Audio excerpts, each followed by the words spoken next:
Welcome to Word of Grace and Truth. Today's topic is God's kingdom is of power. God's kingdom is of power. When preaching and teaching are with demonstration of the Spirit and power, the hearer's faith stands on the power of God.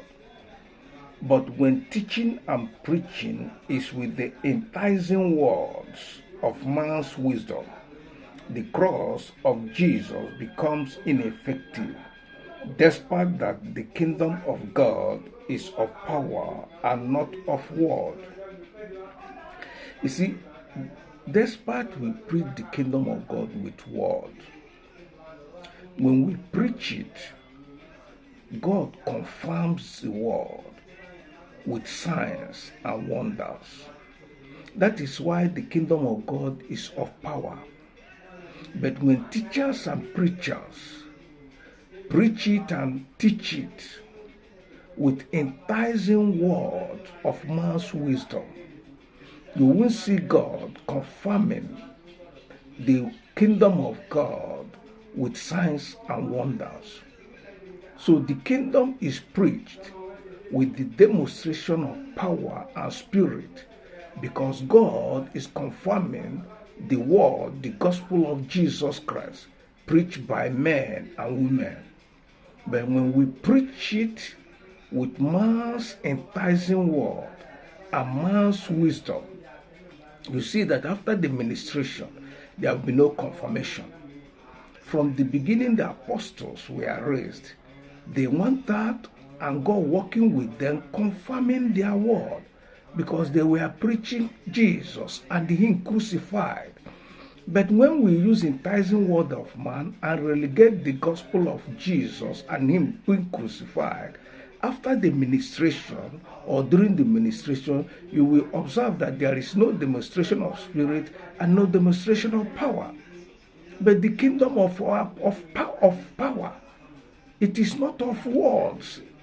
It is not just to speak words. It's not just to tell stories. It's not for man to, preach his personal experience. That is not the kingdom. Preach Jesus from Genesis to Revelation. That is Jesus. He's the one that manifested in every chapter. He's there. Unveil Him in Genesis. Unveil Him to the book of Revelation. And when you did that, God will confirm the kingdom of God you are preaching with signs and wonders. But when you preach it with man's enticing word and motivational word, you discover that that power will not be there, despite that the kingdom is of power. So we should go back and preach Jesus and Him crucified. And God use signs and wonders to confirm His minister. In the book of Acts, God says how God approved Jesus of Nazareth with signs and wonders. The same as revealed that God accompanied the apostles and they are preaching, performing signs and wonders. And that was the reason Paul wrote to Timothy and told Timothy, study to be approved of God. What does God use to approve His minister? Signs and wonders. Because when you preach the kingdom, God will confirm His word, not you, with signs and wonders. So we should go back to preach Christ and Him crucified, and then God will confirm. Notice also that miracles, signs, and wonders are used by God to approve His ministers. Have you been preaching and there is no signs, wonders accompanying your administration? You need to be approved by God. He used it to approve Jesus. He used it to approve the apostles. He used it to approve so many men of God, even in our generation. That was why Paul told Timothy, study to be approved of God.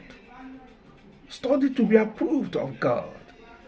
Remain blessed with God, and know also that Jesus Christ is